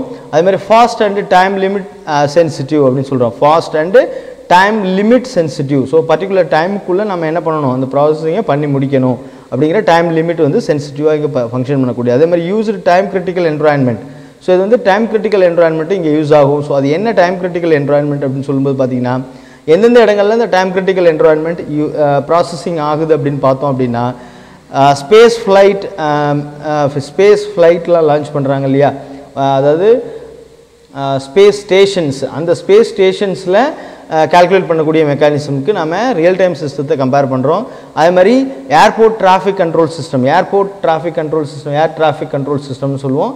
ஸோ அந்த மெத்தட்ஸ்க்கும் நம்ம என்ன பண்ணுறோம் ரியல் டைம் சிஸ்டத்தை அப்ரோச் பண்ணுறோம். அதே மாதிரி ஹை ஸ்பீட் ஏர்க்ராஃப்டில் இன்றைக்கி நம்ம ஏர்ஃபோர்ஸில் இன்க்ளூட் பண்ணியிருக்கோம். அந்த ஹை ஸ்பீட் ஏர்க்ராஃப்ட் மெக்கானிசத்தில் என்னென்னலாம் ஆட் ஆகும், அது எப்படிலாம் கண்ட்ரோல் பண்ணுறாங்க அப்படிங்கிறது ரியல் டைம் சிஸ்டம் என்வரான்மெண்ட்டில் ப்ராசஸ் ஆகிறதா சொல்கிறோம். நெக்ஸ்ட்டு வந்து பார்த்திங்கன்னா high speed aircraft and industrial processing மெத்தட்ஸ்க்கு நாம் யூஸ் பண்ணக்கூடிய மெக்கானிசம்லையும் சொல்லலாம். இண்டஸ்ட்ரியல் ப்ராசஸிங் மெத்தட்ஸில் நம்ம யூஸ் பண்ணக்கூடிய மெக்கானிசத்தையும் சொல்கிறோம். அதேமாதிரி சொஃபஸ்டிகேட்டட் மெடிக்கல் எக்யூப்மெண்ட்ஸ். ஸோ ஒரு சொஃபஸ்டிகேட்டட் மெடிக்கல் எக்யூப்மெண்ட் ப்ராசஸிங் மெத்தட்ஸில் எப்படி மெடிக்கல் எக்யூப்மெண்ட்ஸ் நம்ம மேனுஃபேக்சரிங் பண்ணுறோம், யூஸ் பண்ணுறோம், அந்த மாதிரி மெத்தட்ஸில் நம்ம மெடிக்கல் எக்யூப்மெண்ட் செக்டார்லையும் நம்ம என்ன பண்ணுறோம், ரியல் டைம் சிஸ்டத்தை யூட்டிலைஸ் பண்ணுறோம். டிஸ்ட்ரிபியூஷன் ஆஃப் எலக்ட்ரிசிட்டிஸை நம்ம டிஸ்ட்ரிபியூட் பண்ணக்கூடிய மெக்கானிசத்துலையும் நம்ம ரியல் டைம் சிஸ்டத்தை யூட்டிலைஸ் பண்ணுறோம். அதேமாதிரி பார்த்தீங்கன்னா டெலிஃபோன் சுவிட்சிங் நெட்வொர்க்ங்கிறது ஒரு ஹியூஜ் ஏரியா. ஸோ அதில் வந்து எப்படி டேட்டா ட்ரான்ஸ்ஃபர் ஆகுது, ஒரு டிவைஸஸும் எப்படி கம்யூனிகேட் ஆகுதுங்கிறது நெட்வொர்க் ரிலேட்டடாக நம்ம ப்ராசஸ் பண்ணக்கூடியதுலேயும் இந்த real time systems very essential part அப்படின்னு சொல்லலாம் நம்ம. ஸோ இது வந்து பார்த்திங்கன்னா இந்த ரியல் டைம் சிஸ்டத்தோட ரோல் எங்கெங்கெல்லாம் யூஸ் ஆகுது, அதோட ரெஸ்பான்சிபிலிட்டி என்ன, fast accessing, time limit sensitive இருக்குது, யூஸிங் டைம் கிரிட்டிக்கல் என்வரான்மெண்ட் இருக்குது, அதேமாதிரி ரிலையபிலிட்டிங்கிற ஒரு விஷயம் தான் இங்கே கீ பாயிண்ட்டாக யூஸ் ஆகுது அப்படிங்கிறத நம்ம பார்க்குறோம். நெக்ஸ்ட்டு வந்து ஹைப்ரிட் சிஸ்டம்னு சொல்லும்போது இது ரெண்டு சிஸ்டத்தை கம்பேர் பண்ணுறாங்க. ஸோ அந்த ரெண்டு சிஸ்டத்தை கம்பேர் பண்ணும்போது என்ன ரெண்டு சிஸ்டம் அப்படின்னு சொன்னோன்னா, ஹைப்ரிட் சிஸ்டம்ங்கிறது combination of batch and interactive சிஸ்டம்னு சொல்கிறோம். ஹைப்ரிட் சிஸ்டம்ங்கிறது ரெண்டு சிஸ்டத்தோட கம்பேரிசன் அப்படி சொல்லலாம், காம்பினேஷன் சொல்லலாம். So combination of batch and interactive சிஸ்டத்தோட காம்பினேஷன் தான் இந்த ஹைப்ரிட் சிஸ்டம் சொல்கிறோம். Accept and run batch programs in background. So பேக்ரவுண்டில் என்ன பண்ணுறோம் அப்படின்னு பார்த்தீங்கன்னா, இந்த பேட்ச் சிஸ்டமை ப்ராசஸிங் பண்ணக்கூடியதில் நம்ம முக்கியமான ரோல் வந்து இந்த ஹைப்ரிட் சிஸ்டம்ஸ் வந்து எவாலுவேட் பண்ணோம். ஸோ என்ன நடக்குது, run the batch programs. So batch program ரன்னிங்கிறது பேக்ரவுண்ட் மெத்தடில் ரன் ஆகிட்டு இருக்கும். ஸோ அப்போ வந்து நம்ம ஃப்ரண்ட் எண்டில் வேறு எனி அதர் பர்ஃபார்மன்ஸுங்கிறத நாம் ஃபோக்கஸ் பண்ண முடியும் அப்படிங்கிறது ஹைப்ரிட் சிஸ்டத்தில் நாம் சொல்கிறோம். ஸோ அப்போ ஹைப்ரிட் சிஸ்டம்ங்கிறது பேட்ச் அண்ட் இன்ட்ராக்டிவ் சிஸ்டத்தோட காம்பினேஷன். ஸோ அந்த ரெண்டு சிஸ்டமோட காம்பினேஷனுங்கிறது வந்து பார்த்திங்க அப்படின்னா இந்த ஹைப்ரிட் சிஸ்டத்தில் யூசேஜில் இருக்குது. ஸோ நெக்ஸ்ட் பார்க்கக்கூடியது எம்பெடட் சிஸ்டம். ஸோ எம்பெடட் சிஸ்டம்ங்கிறது computer placed inside other products. So computer சிஸ்டம்ங்கிறது இன்சைட் ஆஃப் த அதர் ப்ராடக்ட்ஸில் எம்பெடட் சிஸ்டம் யூட்டிலைஸ் ஆகுது. Add features and capabilities of methods. So இப்போ அதில் வந்து ஃபீச்சர்ஸுங்கிறது நம்மளால் நியூவாக ஆட் பண்ண முடியும். அதே மாதிரி கேப்பபிலிட்டிஸுங்கிறது essential part of the embedded சிஸ்டம்னு சொல்கிறான். இதில் வந்து operating system is required. So operating சிஸ்டம்ங்கிறது கண்டிப்பாக essential part of the system அப்படின்னு சொன்னால் ஓஎஸ் இஸ் ரெக்வயர்ட்னு சொல்லுவோம். ஸோ இதில் வந்து அடுத்து நம்ம முக்கியமாக பார்க்குறது, இப்போ பார்த்தது வந்து டைப்ஸ் ஆஃப் ஆப்ரேட்டிங் சிஸ்டம் பார்த்தோம். இந்த டைப்ஸ் ஆஃப் ஆப்ரேட்டிங் சிஸ்டம் தான் ரொம்ப ரொம்ப இம்பார்ட்டன்ட் சொல்லுவோம். அதில் 5 கேட்டகரிஸ் தான் சொல்லியிருக்கோம்.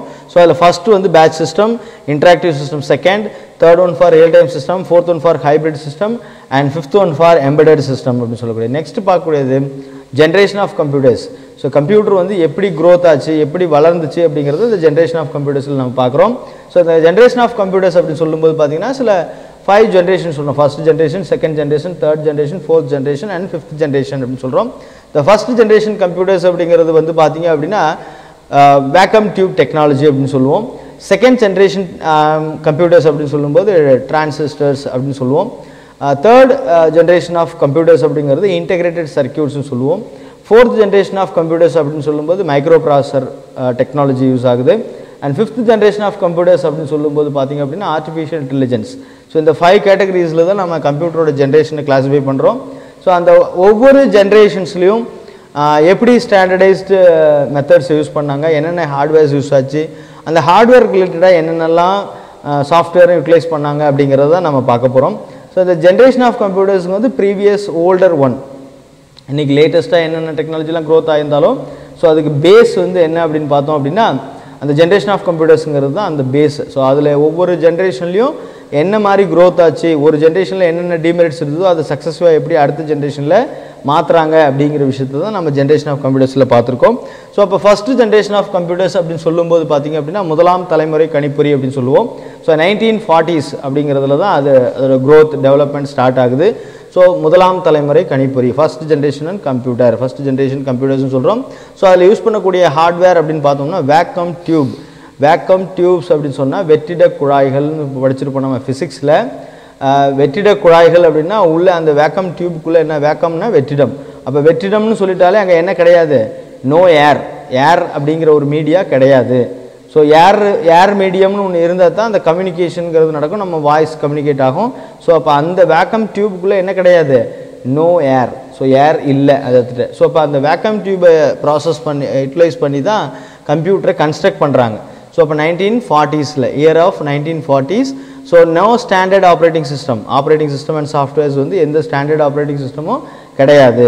ஸோ அப்போ எந்த ப்ராசஸ்க்கு என்ன யூஸ் பண்ணுறோம் அப்படிங்கிறது ஒரு ஸ்டாண்டர்டைஸாக ஃபாலோ பண்ணலை. ஸோ இந்த பர்பஸ்க்கு இதை யூஸ் பண்ணலாம், அந்த பர்பஸ்க்கு அதை யூஸ் பண்ணலான்னு எதெல்லாம் அந்த டைமுக்கு என்ன கிடைக்குதோ அதை யூட்டிலைஸ் பண்ணிவிட்டு என்ன பண்ணுறாங்க, ஃபஸ்ட்டு ஜென்ரேஷன் கம்ப்யூட்டரை க்ரோத் பண்ணுறாங்க.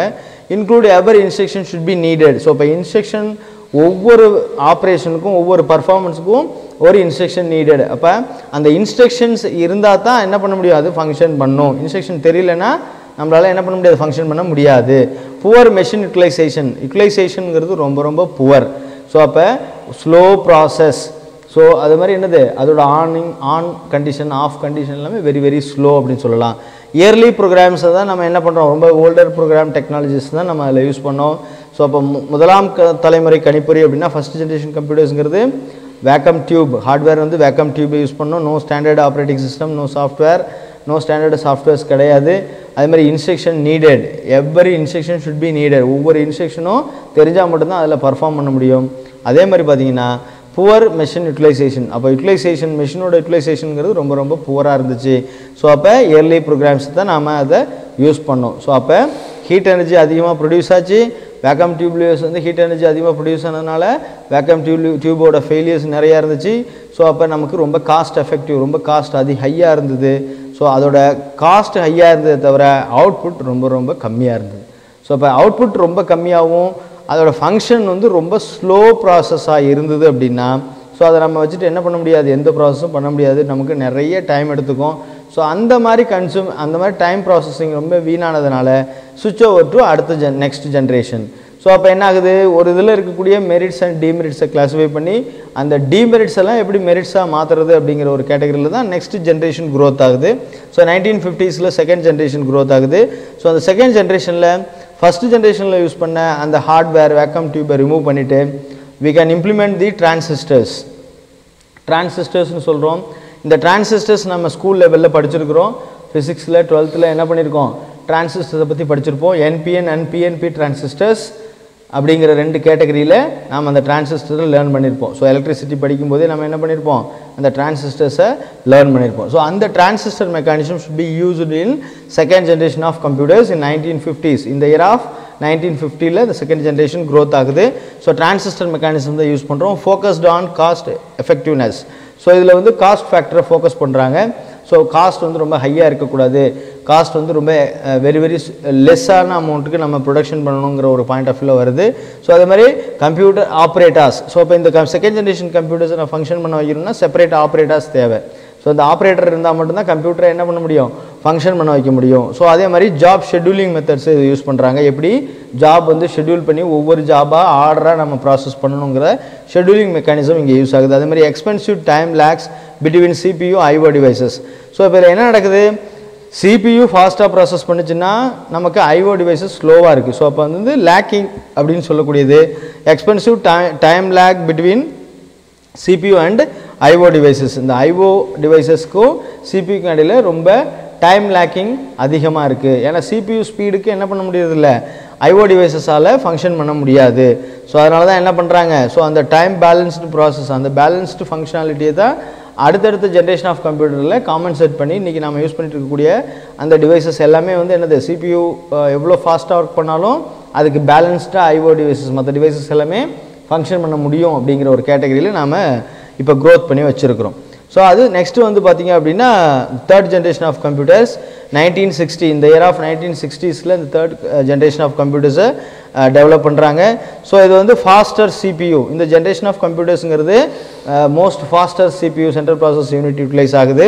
அதே மாதிரி பார்த்திங்கன்னா இதில் அடுத்த பிஃபோர் ஜென்ரேஷனில் நம்ம என்ன டிரான்சிஸ்டர்ஸ் யூஸ் பண்ணுமோ அதை ரிமூவ் பண்ணிவிட்டு அந்த டிரான்சிஸ்டர்ஸ் எல்லாத்தையும் கம்பைன் பண்ணி என்ன பண்ணுறோம், இன்டெகிரேட்டட் சர்க்யூட்ஸை நம்ம டெவலப் பண்ணுறோம். ஸோ அப்போ கலெக்ஷன் ஆஃப் டிரான்சிஸ்டர்ஸ் சேர்ந்தது தான் ஒரு இன்டெகிரேட்டட் சர்க்யூட்னு சொல்லுவோம். அதான் ஐசிஸ்ன்னு சொல்கிறோம்.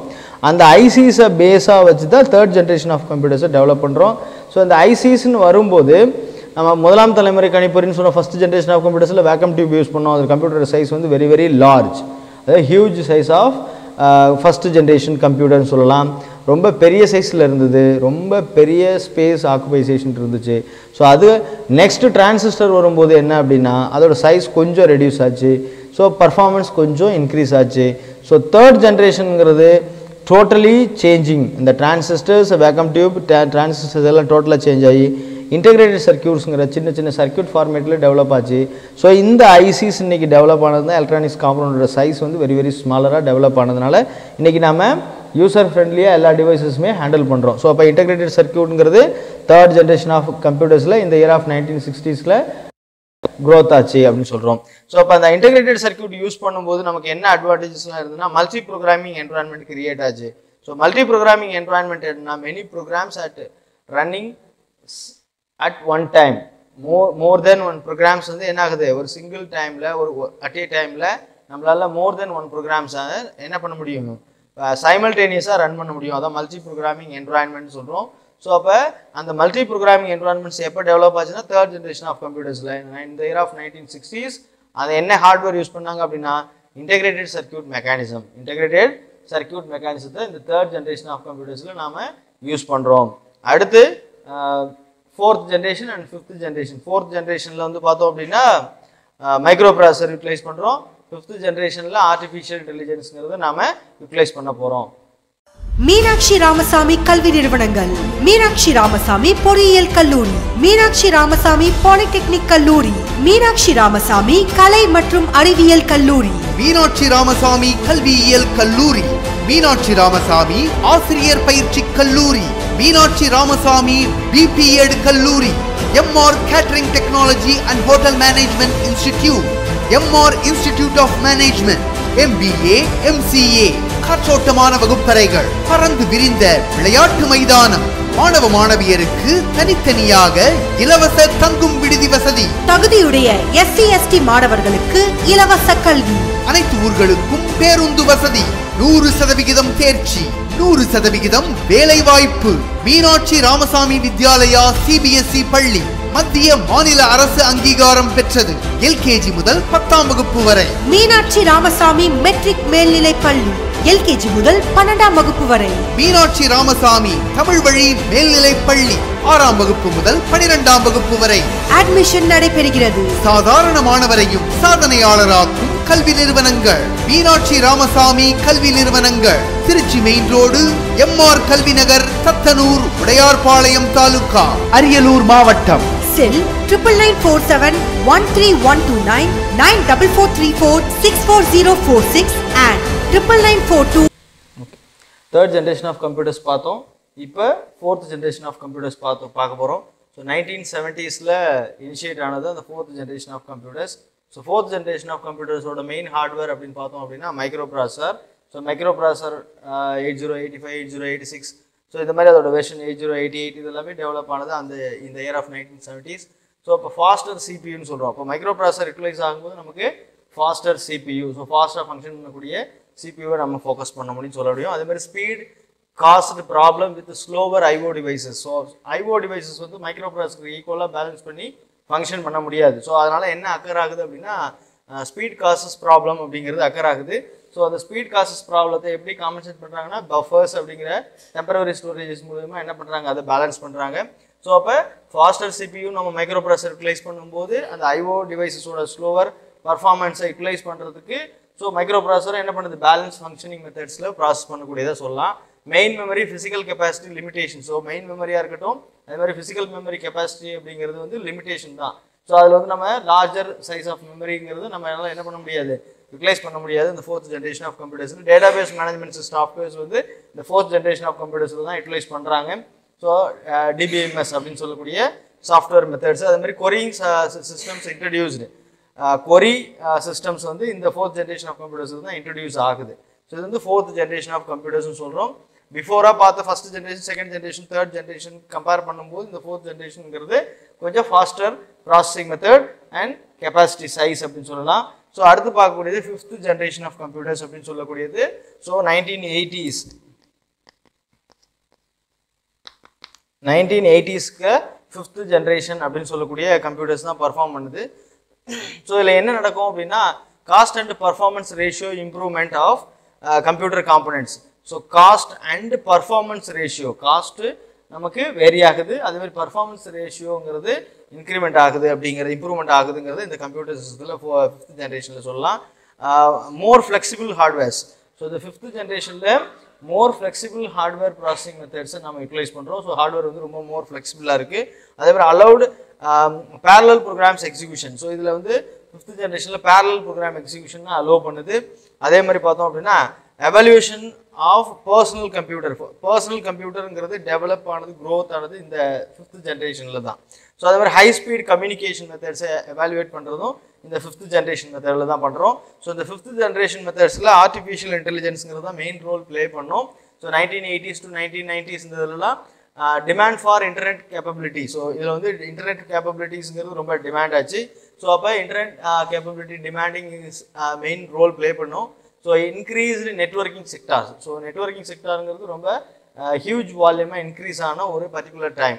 அதே மாதிரி மல்டிமீடியா அப்ளிகேஷன்ஸ் க்ரோத் ஆனதும் அந்த பர்டிகுலர் டைம் தான் 1990s தான் ஆர்டிஃபிஷியல் இன்டெலிஜென்ஸ் க்ரோத் ஆகும்போது. ஸோ இதுவும் multimedia applications, increase networking capacities and demand for internet capabilities. So இதெல்லாமே இந்த 5th ஜென்ரேஷன் ஆஃப் கம்ப்யூட்டர்ஸில் தான் ப்ராசஸ் ஆச்சு. இந்த இயர் ஆஃப் 2000 அப்படிங்கிறதுல என்னென்ன க்ரைட்டீரியாஸ் வந்து ஃபோக்கஸ் ஆச்சு அப்படின்னு பார்த்தோம் அப்படின்னா, primary design of features support. என்னென்ன மாதிரி டிசைன் ஆஃப் ஃபீச்சர்ஸ் சப்போர்ட் நம்ம பார்த்தோம் அப்படின்னா, multimedia applications, internet and web access methods, அதே மாதிரி client and server computing methods. இந்த 3 கேட்டகரிஸ் தான் நம்ம 2000 இயரில் பூமிங் ஃபீல்டு அப்படின்னு சொல்லலாம். So multimedia applications and internet and web access, client and server computing mechanism அப்படிங்கிறது these 3 topics most fast growing period இந்த இயர் ஆஃப் 2000 அப்படின்னு சொல்லலாம். அதே மாதிரி விர்ச்சுவலைசேஷன் அப்படிங்கிறது ரொம்ப பாப்புலராக இருந்த ஒரு பர்டிகுலர் டைம். ஸோ விர்ச்சுவலைசேஷன் என்ன அப்படின்னா, single server support different operating system. ஒரு பர்டிகுலர் சர்வர் அப்படின்னு சொன்னாலே ஒரு ஸ்பெசிஃபிக் டாஸ்க் அப்படிங்கிறது நம்ம ப்ரீவியஸாக பார்த்தோம். ஸோ அப்படி இருக்கும்போது ஒரு single server support different operating system. ஒரு பர்டிகுலர் சர்வர் ஒரு ஸ்பெசிஃபிக் டாஸ்க்காக டிசைன் பண்ணப்பட்ட ஒரு server support different type of operating system அப்படின்னு சொல்லலாம். அதை விர்ச்சுவலைசேஷன் சொல்கிறோம். கர்னல் அப்படிங்கிறது ஆப்ரேட்டிங் சிஸ்டத்தோட நியூக்ளியஸ் அப்படிங்கிறது உட்கருன்னு சொல்லுவோம். த ஹார்ட் ஆஃப் த ஓஎஸ்ன்னு சொல்லலாம். ஸோ அப்போ கர்னல் அப்படிங்கிறது பார்த்தீங்கன்னா ஓஎஸ் ஆப்ரேட்டிங் சிஸ்டத்தோட நியூக்ளியஸ் அப்படின்னு சொல்கிறோம். அதே மாதிரி resides in memory at all times, performs essential task and protected by the hardware. So இதில் என்ன பண்ணணும்னா, ரிசைட் இன் மெயின் மெமரியில் என்ன பர்ஃபார்ம் பண்ணுறோம் அப்படின்னா, at all time perform the essential task மட்டும்தான் இதில் பர்ஃபார்ம் பண்ண முடியும். And protected by the hardware device எல்லாம் ப்ரொடெக்ட் ஆகுது. கர்னல் ரீஆர்கனைசேஷன் அப்படின்னு சொன்னோம்னா, memory residence, process scheduling and memory allocation. So இதில் என்ன நடக்குது அப்படின்னு பார்த்தீங்க அப்படின்னா, 2 ப்ராசஸிங் மெத்தட் சொல்கிறோம். ஒன்று ப்ராசஸ் ஷெட்யூலிங், இன்னொன்று memory allocation. Process scheduling and memory allocation is the 2 major category of the memory reorganization and kernel reorganization structure அப்படின்னு சொல்றோம். ஸோ அப்போ ப்ராசஸ் ஷெட்யூலிங்கிறது வேரியஸ் ஷெட்யூலிங் பாலிசிஸ் அப்ளை ஆகும். அதுமாதிரி மெமரி அலோகேஷன் மெத்தட்ஸ்ங்கிறது வேரியஸ் ஸ்ட்ராட்டஜிஸில் நாம் நிறைய ஃபோக்கஸ் பண்ண முடியும். ஸோ இது வந்து பார்த்தீங்க அப்படின்னா, நம்ம ஜென்ரேஷன் ஆஃப் கம்ப்யூட்டர்ஸ் பார்த்தோம். இந்த ஜென்ரேஷன் ஆஃப் கம்ப்யூட்டர்ஸில் 1st generation, 2nd generation, 3rd generation, 4th generation and last one for 5th generation of computers அப்படின்னு சொல்கிறோம். அந்த 5th ஜென்ரேஷன் ஆஃப் கம்ப்யூட்டர்ஸ்னு சொல்லக்கூடிய இந்த 5 category of generation of computers நம்ம வேரியஸ் டிபார்ட்மெண்ட்ஸில் என்னென்ன மாதிரி எங்கெங்கே யூஸ் ஆகுது, என்னென்ன மாதிரி ஃபிசிக்கல் ஹார்ட்வேர் காம்பனன்ட்ஸ் யூட்டிலைஸ் ஆகுது, ஸோ அது எங்கெங்கெல்லாம் யூட்டிலைஸ் ஆகக்கூடிய பிளேசஸ் அண்ட் யூசஸ் எல்லாமே பார்த்தோம். ஸோ அதுக்கு நெக்ஸ்ட்டு அடுத்தது வந்து லேட்டஸ்ட் ட்ரெண்டிங் இந்த இயர் ஆஃப் 2000ல் எந்தெந்த ஃபீல்டு வந்து நல்ல க்ரோவிங் ஃபீல்டில் கம்ப்யூட்டர் சிஸ்டம்ஸ் யூஸ் ஆச்சு அப்படின்னு பார்த்தீங்க அப்படின்னா, primary design of feature of support அப்படின்னு சொல்லும்போது multimedia applications, internet and web access, client and server computing மெத்தடில் நாம கம்ப்யூட்டர் சிஸ்டத்தை யூட்டிலைஸ் பண்ணோம் அப்படின்னு சொல்கிறோம். அதே மாதிரி கர்னல் அப்படிங்கிறது நம்ம ஓஎஸோட நியூக்ளியஸ் அப்படின்னு சொல்லுவாங்க, ஹார்ட் ஆஃப் த ஓஎஸ்ன்னு சொல்லலாம். விர்ச்சுவலைசேஷனுங்கிறது single server support different OS அப்படிங்கிற ஒரு கேட்டகரியில் பார்த்தோம். அதே மாதிரி பார்த்தீங்கன்னா கர்னல் ரீஆர்கனைசேஷன் ஸ்ட்ரக்சர்னு சொல்லும்போது மெயின் ப்ராசஸிங் அப்படின்னா process scheduling and memory allocation அப்படிங்கிற 2 கேட்டகரிஸ் நம்ம சொல்லலாம். ஸோ நெக்ஸ்ட் பார்க்கக்கூடியது object oriented design. So object oriented design அப்படின்னு சொல்லும்போது பார்த்தோம் அப்படின்னா என்ன ஆஸ்பெக்ட்ஸில் நம்ம சொல்கிறோம் அப்படின்னா, மெயின் மெமரியை தான் ஃபோக்கஸ் பண்ணுவோம் இந்த ஆப்ஜெக்ட் ஓரியன்டட் டிசைன் அப்படிங்கிறது. ஸோ இந்த மெயின் மெமரியை ஃபோக்கஸ் பண்ணும்போது மெயின் மெமரியை நாம் ஏற்கனவே சொல்லியிருக்கோம். மெமரி மேனேஜ்மெண்ட் சொல்லும்போது focused fully on main memory, அதாவது ரேமை தான் நான் சொல்லுவோம். ஸோ அப்போ மெயின் மெமரின்னு சொல்லும்போது அந்த மெயின் மெமரியில் ஆப்ரேட்டிங் சிஸ்டம் அப்படிங்கிறது கொஞ்சம் ஒரு பார்ட் ஆஃப் த ஏரியாவில் லோட் ஆகிருக்கும், அதான் பூட்டிங் ப்ராசஸ்ன்னு சொன்னோம். ஸோ அப்போ பூட்டிங் ப்ராசஸில் என்ன ஆகுது அப்படின்னா, secondary storage or any other storage மீடியாவில் இருக்கக்கூடிய ஆப்ரேட்டிங் சிஸ்டம் என்ன ஆகும், பூட்டிங் ப்ராசஸ் டைமில் ஃபைல்ஸ் வந்து மெமரியில் லோட் ஆகும், மெயின் மெமரியில். அதுதான் நம்ம இங்கே சொல்லியிருக்கோம். ரெண்டு part of the main memory சொல்கிறோம். ஏ அண்ட் பின்னு ரெண்டு கிளாஸிஃபிகேஷன் கொடுத்துருக்கோம். ஸோ இயர்லி ஓஎஸ் அப்படின்னு சொல்கிறோம் ஃபர்ஸ்ட் கேட்டகரியில். And second category object oriented ஓஎஸ்ன்னு சொல்கிறோம். இந்த ஃபர்ஸ்ட் கேட்டகரி ஆஃப் ஓஎஸில் இந்த மெயின் மெமரி எப்படி கிளாஸிஃபை ஆயிருக்கு அப்படின்னா ரெண்டு பார்ட் ஆஃப் கிளாஸிஃபிகேஷன் கொடுத்துருக்காங்க. ஒன்று வந்து entire operating system in main memory. So இந்த மெயின் மெமரியில் ஒரு part entire operating system should be loaded. So load ஆயிருக்கும். ரிமைனிங் இருக்கக்கூடிய ஃப்ரீ ஸ்பேஸ்ங்கிறது அவைலபிள் மெமரி ஃபார் அப்ளிகேஷன். இந்த ரிமைனிங் ஃப்ரீ ஸ்பேஸ்ங்கிறது ஃபார் அப்ளிகேஷன் பர்பஸ்க்காக ஃப்ரீ ஸ்பேஸாக யூட்டிலைஸ் ஆகுது. ஸோ அப்போ இயர்லி சிஸ்டம்ஸில் இந்த மெத்தடில் தான் என்ன ஆயிருக்கு, நமக்கு மெமரி ப்ராசஸிங் மெத்தட்ஸ் வந்து மெமரியை கிளாஸிஃபை பண்ணிருக்கோம், இல்லை ஸ்ப்ளிட் பண்ணியிருக்கோம். ஆனால் ஆப்ஜெக்ட் ஓரியன்டட் ஆப்ரேட்டிங் சிஸ்டம் மெத்தடில் எப்படி கிளாஸிஃபை பண்ணுறோம், மெமரியை ஸ்ப்ளிட் பண்ணுறோம் அப்படின்னா, so first category operating system kernel in main memory. So இங்கே வந்து பார்த்தோம் அப்படின்னா entire operating system in main மெமரியில் பார்த்தோம். இங்கே வந்து கர்னல் அப்படிங்கிற அந்த ஆப்ரேட்டிங் சிஸ்டத்தோட நியூக்ளியஸ் மட்டும் என்ன ஆயிருக்கு, ஒரு போர்ஷனில் லோட் ஆயிருக்கு. So operating system kernel in main மெமரின்னு சொல்கிறோம். ஸோ ரிமைனிங் இருக்கக்கூடிய மெமரி ஸ்பேஸ் அப்படிங்கிறது memory allocation module in main memory if needed. So அப்போ மெமரி நான் எங்கெங்கெல்லாம் அலோகேட் பண்ண போகிறேன் அப்படிங்கிற மெமரி அலோகேஷன் மாடியூல் அந்த மெயின் மெமரியில் ஒரு பார்ட்டில் லோட் ஆயிருக்கு. ரிமைனிங் இருக்கக்கூடிய ஃப்ரீ ஸ்பேஸ்ங்கிறது அவைலபிள் மெமரி ஃபார் அப்ளிகேஷன்ஸ். அப்போ இயர்லி ஓஎஸ்க்கும் நம்ம ஆப்ஜெக்ட் ஓரியன்டட் ஓஎஸ்க்கும் என்ன டிஃப்ரெண்ட் வருது அப்படின்னா, இந்த மெமரி அலோகேஷன் மாடியூல் அப்படிங்கிற ஒரு கான்செப்ட் வந்து இம்ப்ளிமெண்ட் ஆகுது. ஸோ அப்போ பிஃபோராக இருக்கிறதுல என்டையர் ஓஎஸும் இயர்லி ஆப்ரேட்டிங் சிஸ்டம் லோட் ஆகிடுது. இதில் kernel of the OS, so ஓஎஸோட நியூக்ளியஸ் அப்படிங்கிற கர்னல் மட்டும் இதில் இந்த மெமரியில் மெயின் மெமரியில் லோட் ஆகுது. ஸோ அப்போ ஃபர்ஸ்ட் லெவல் ஆஃப் ஒரு specific area should be occupied on operating system kernel in main memory. Second part of the space should be occupied on memory allocation module in main memory. In the case of if needed, user need to allocate for memory allocation module means that should be allocated for main memory. Otherwise, the space should be no needed. Remaining available space available for memory applications. These are the three categories are available in object oriented memory module for main memory. Those are RAM அப்படின்னு சொல்லக்கூடியது. So these three components should be coordinated on various three activities. First one for file management module if available or if needed. Second category for device management module if available or needed. And third one for networking module if available or needed. These three components of the object oriented operating system. The first one for operating system kernel in main memory, second one for memory allocation module in main memory if needed, and third one for available memory for application. So these three components should be interacted with these following components: file management module, device management module, and networking module if available. If should the processor request, if the management system will needed, the memory management should be provide the following components.